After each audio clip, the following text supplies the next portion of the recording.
Well, hey there, everyone. Welcome to week one and officially out of the gate in our class. So, what I typically do for my courses, if we haven't had each other in class yet, is I'll make a weekly video, just giving like an overview of the material and perhaps some insights into how I think about it or how I've used it in the past. I think it gives a helpfulness. I think to maybe look through it or to watch the videos before you start reading the material, or maybe after you read the material, or somewhere in between, however it works for you. I usually try to keep them at around 15 minutes or so. Sometimes they go a little bit longer depending on the courses. But I think for this particular course, it always works well, I think, to stick around that 15 to 20 minute mark. Perhaps when we get into the stress section, maybe there'll be some videos that are a little bit longer. But I think for the sleep section, it works well. So as I mentioned in the course introduction video, the first 4 weeks of the course are really devoted strictly to sleep. And what we'll be doing is reading Matthew Walker's book, Why We Sleep. And just fortunately, and this is just complete coincidence, but the book is broken down into 4 main sections, and so it works well for us to cover each section in the first 4 weeks. So this week, week 1, we're covering section 1 of the book. And so as you get rolling into the book, what you'll, I think, be able to appreciate is how Walker does a nice job writing, in that he weaves together a lot of the benefits, let's say, for example, the benefits of sleep, the pathophysiology of sleep, along with the practicality of it and the implementation of it. And I think that's one of the reasons why this particular book, many students, after they have finished the Integrative Health and Wellness program or the Lifestyle Medicine Graduate Certificate, say that this particular course was, and this particular book anyway, was one of the most important that they read throughout the program. I think in part because it's the way it's written, but also I think because of the importance of the topic and an appreciation of it. And perhaps it's information that we can all relate to, of course, but that we just don't have enough of. It hasn't gotten enough attention in many ways relative to our health. So I think there's a lot of good information in here for us to learn if we haven't studied anything about sleep yet. So I'm excited for you to dive into the book and to keep rolling with it. There is, a bit of reading because it's, as you can see, it's a relatively thick book. And so this week is about 100 pages. So, you get to be kind of somewhat of a speed reader to get through it. And I certainly can appreciate that, of how there is a bit of reading. But it's fairly easy reading from a technical side, and it's really meant for you to, primarily for your knowledge, gain from this, and to be used as hopefully a resource as you move beyond this course and have something to refer back to. So I think using the book in that way is helpful. The first section of this book does a lot by way of helping us understand the pathophysiology of sleep, the importance of sleep from just a physiology standpoint, and that's woven throughout the entire book. But it's a definite theme as we go through the first section here, first 100 or so pages. So some of the terminology might be new for you, and that's okay. This isn't a memorization thing, but more of an appreciation for how the pieces all fit together and the importance of what we know now as the importance of sleep. So I think reading it from that perspective is a good approach. So the other things that we're doing this week, then, you get to start into your sleep diary, and then writing a sleep reflection paper. So just a word about the sleep diary. I think I'd mentioned this in the course introduction video, But a sleep diary is something that we use in our lifestyle medicine program at Creighton. So I'll kind of give information about this as we go through the course, but we have a program that we offer to our employees at Creighton at no cost to them, but a comprehensive lifestyle medicine program for those who are particularly at risk for chronic disease and most especially for cardiovascular disease. So employees who have high blood pressure, high cholesterol, obesity, diabetes, prediabetes, some outright cardiovascular disease also, are eligible to take the program.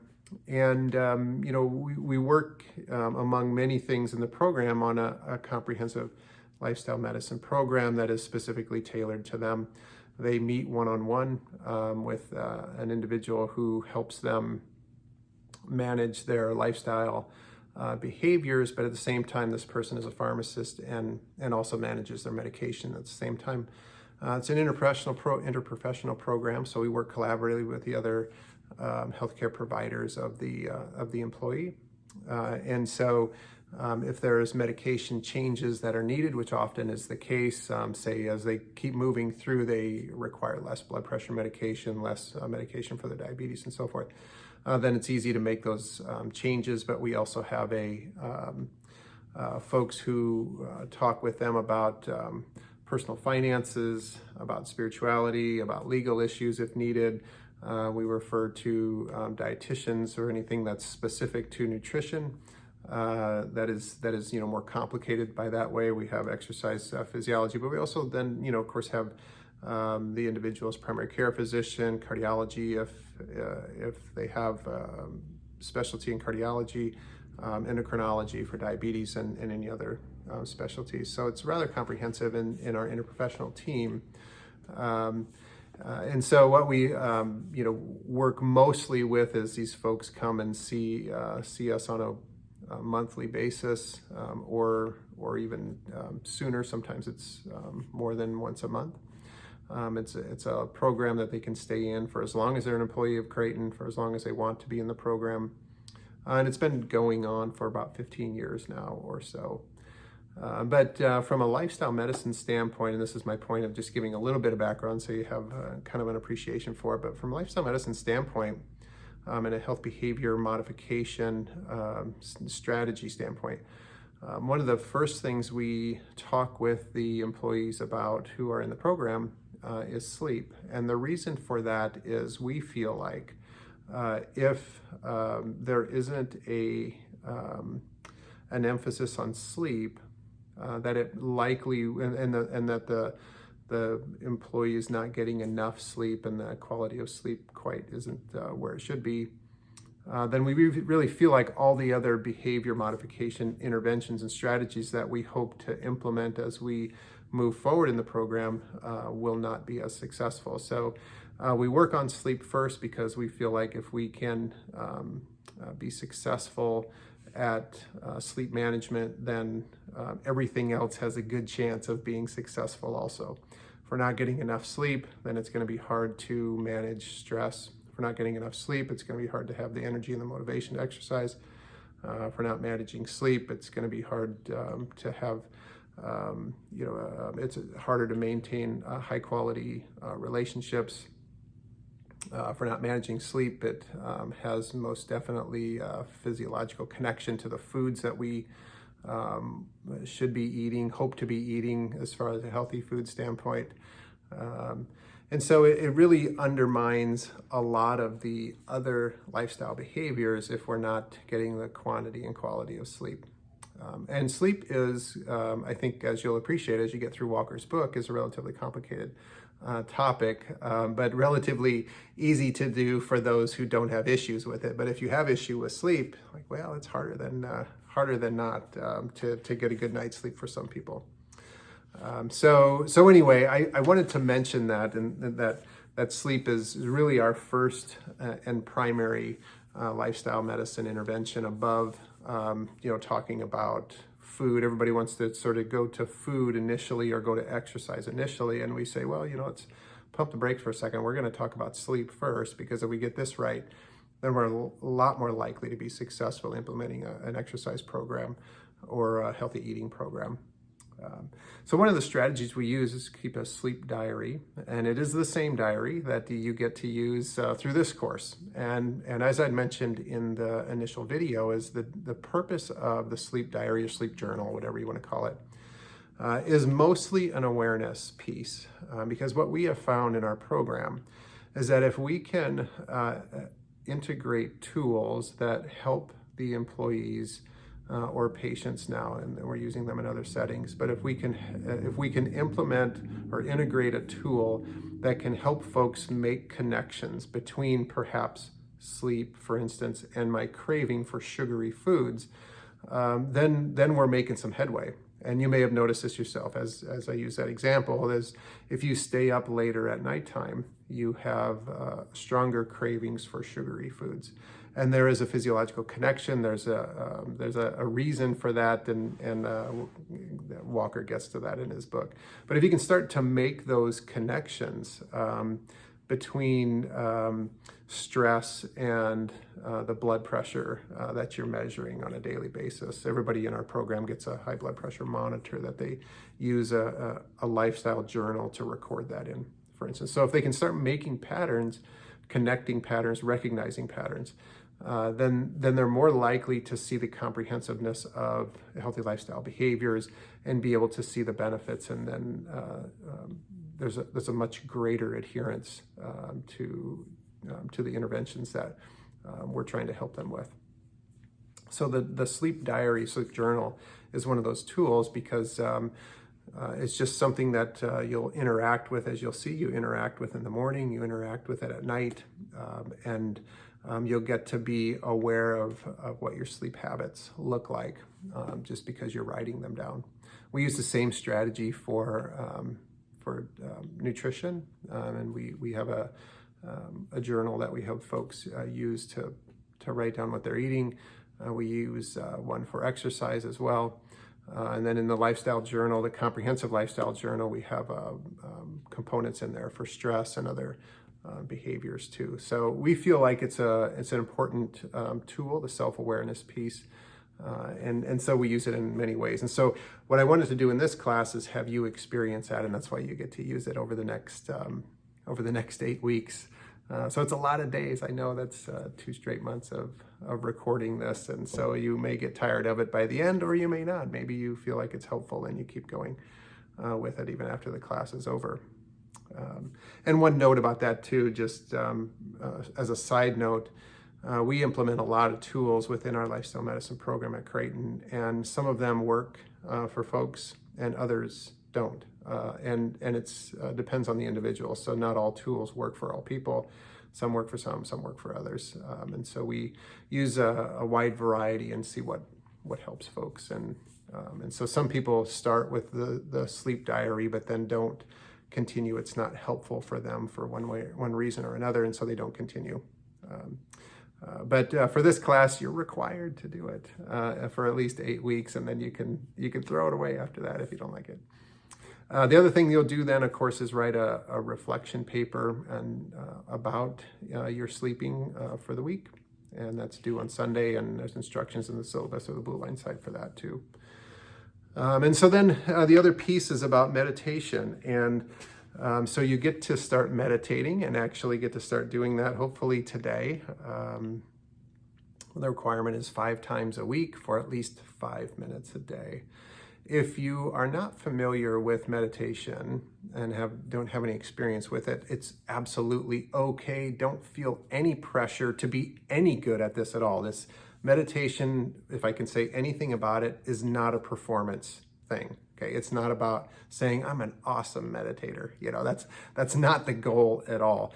This is more about the intention to do meditation and to be in that level of consciousness. If you want to use that, I might be overstating it. More so about the intention than the attention that you are doing it for a long period of time. And by that I mean when you and I think I mentioned this in the meditation video, is that almost any technique that you use, you will absolutely get distracted while you're trying to meditate. That's why I always recommend starting with 5 minutes, because sometimes people just go bonkers because I can't maintain my attention to what I'm trying to do in the meditation, and that is absolutely okay. So start where you are with this, and I would say perhaps start with something very simple and basic, and just move your attention. If it's this week, you want to start with something very basic.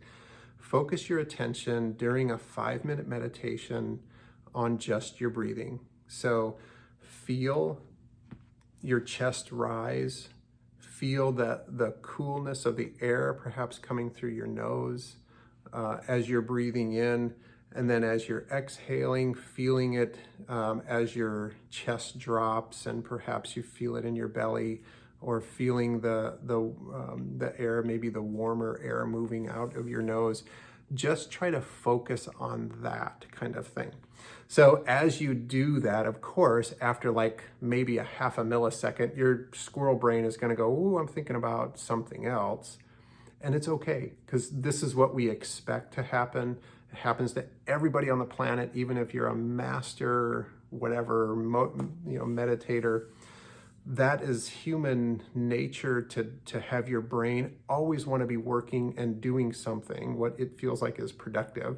And to your brain, meditation is not going to feel productive, but it most certainly is in many ways than what we give credit to it. But the point of that is, when your squirrel brain kicks in, just don't get frustrated, because it's super easy to do. And I've had a lot of students get really frustrated with this assignment and absolutely hate it. So hopefully you're not in that camp.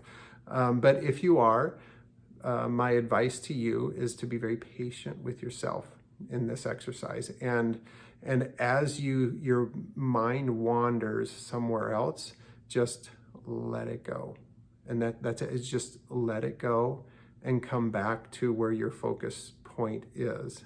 And in this case, as I use an example, is breathing.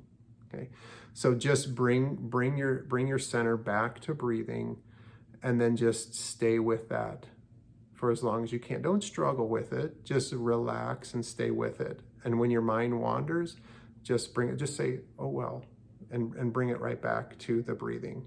Okay, that is the whole point of meditation, regardless of what you are. The type of meditation that you're doing is to release, to let go, to just passively let it go, not getting frustrated with it, or getting angry and letting go with that type of emotion. But it's just a very passive let go, and then bring your attention back to the focus. But the point of this is your intention to do it, more so than your ability to keep the focus or the attention. And I think that's, if you can keep that in mind, I think that helps a little bit. So anyway, if you want to start with something easy with meditation, that's it. There's a lot of meditation apps you can use. There's so many resources for this. So one of the things I'm not super specific on is what you have to do, because I want you to try to explore many types of meditation throughout the next 8 weeks. And if that's downloading an app or looking on a website, that's fantastic. If you find one you like and you want to stick to it, that's totally okay too. This is sort of a free-flowing thing that is up for you to do a little bit of exploration on your end, on what might be out there, because there's a lot out there, but the idea is the same for almost all of it. I'll introduce other techniques that I think are useful as we go through the next 8 weeks or so. But if you want to start with something easy, breathing is a good one to start with. All right, so I'm absolutely looking forward to reading your discussions for this week, and your papers and so forth. So if you have any questions on that, just let me know. Shoot me an email. I'll be happy to answer back. All right, good luck this week in our first week. Talk to you soon.